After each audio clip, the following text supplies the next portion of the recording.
मध्य प्रदेश के भोपाल में सौरभ शर्मा पर लोकायुक्त का छापा पड़ने के बाद ऐसे खुलासे हो रहे हैं जो कि आम आदमी की सोच से कहीं बाहर है। अभी हमने आपको बताया कि सौरभ शर्मा ने जो नौकरी हासिल की थी वो भी फर्जी तरीके से हासिल की थी और अब एक और बड़ा खुलासा हम आपके सामने करने जा रहे हैं। दरअसल छापे में जो करोड़ों की संपत्ति, चांदी की सिल्लियां, सोना मिल रहा है, वह करोड़ों रुपए कमाने वाला इकलौता शख्स नहीं है। यह मूल रूप से कमाई है परिवहन चौकियों पर हर ट्रक से की जाने वाली वसूली का हिस्सा।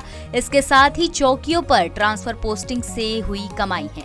लेकिन इसमें अकेले सौरभ नहीं है, बस वह एक मजबूत प्यादा है। यह कुल 4 लोगों का नेटवर्क है जिसके मुखिया एक वकील साहब रहे और उनके ऊपर फिर मजबूत राजनीतिक संरक्षण।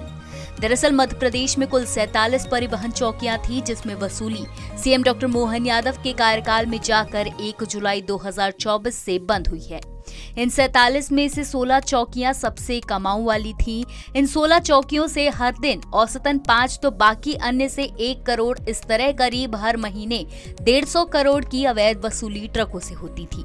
इन चौकियों की कमाई संभालने के लिए 4 लोग ठेके लेते थे। इसमें सबसे प्रमुख नाम सौरभ शर्मा का था।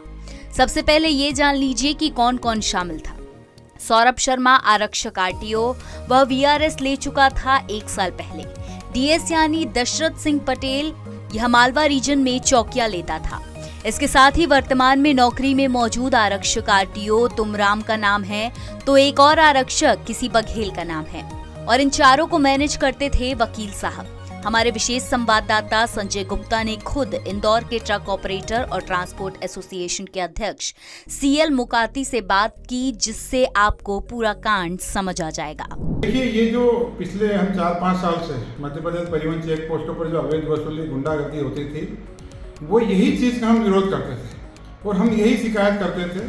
और हमने मध्य प्रदेश सरकार को, केंद्रीय सरकार को और जन नेताओं को, कोई भी ऐसा अधिकारी या मंत्री नहीं था जिसको हमने शिकायत नहीं करी, वीडियो नहीं दिए।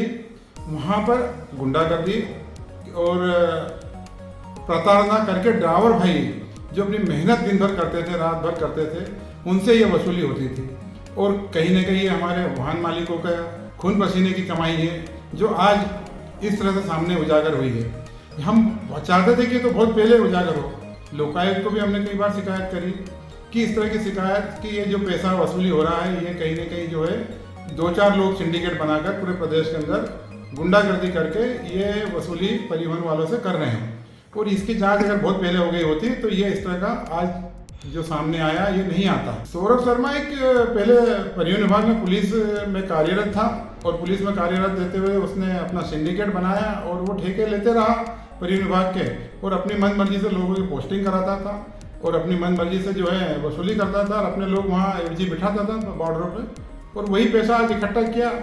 देखिए, वहाँ पे अवैध वसूली के ठेके होते थे, किस तरह की एंट्रियाँ लेते थे, उस एंट्रियों की कितनी राशि किस बैरियर से वसूली जाएगी, इसकी लिस्ट पहले हमने कई बार जारी की है कि मध्य प्रदेश में 300 करोड़ रुपये पर मंथ की जो वसूली होती थी, तो किस बैरियर पे कितनी वसूली 24 घंटे में ट्रक निकलता था और एक ट्रक से 500 से 2500 तक 4000 तक वसूली होती थी।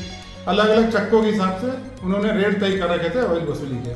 और वो बड़ा एक नेक्सस है और बहुत बड़ा नेटवर्क है। इसमें कई लोग हैं, अगर जांच करेंगे तो बहुत सारे लोगों के सामने आएगा और इतनी संपत्ति अगर सरकार को मिल जाएगी, राजस्व राजस्व वो कर सकते हैं कि प्रदेश का कर्जा ही उतर जाए।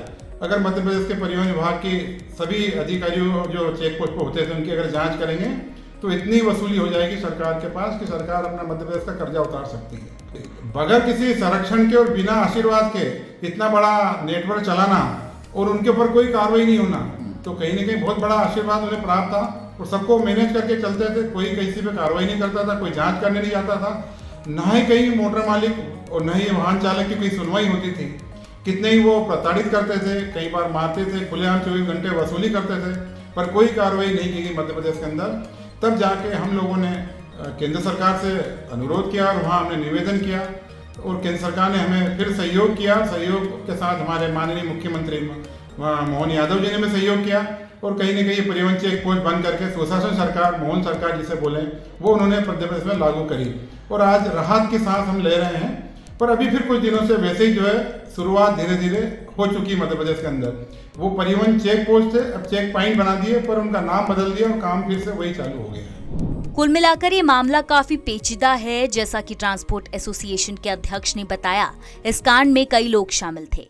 इसका मतलब अभी इस मामले में और नए खुलासे होने बाकी हैं। देखना ये होगा कि अगला खुलासा कितना बड़ा होता है। इंदौर से विशेष संवाददाता संजय गुप्ता की रिपोर्ट। लेटेस्ट, इन्वेस्टिगेटिव और इन डेप्थ खबरें देखने के लिए ज्वाइन कीजिए द सूत्र का व्हाट्सएप चैनल, सब्सक्राइब कीजिए यूट्यूब चैनल, लाइक कीजिए फेसबुक पेज और पढ़ते रहिए वेबसाइट www.daसूत्र.com।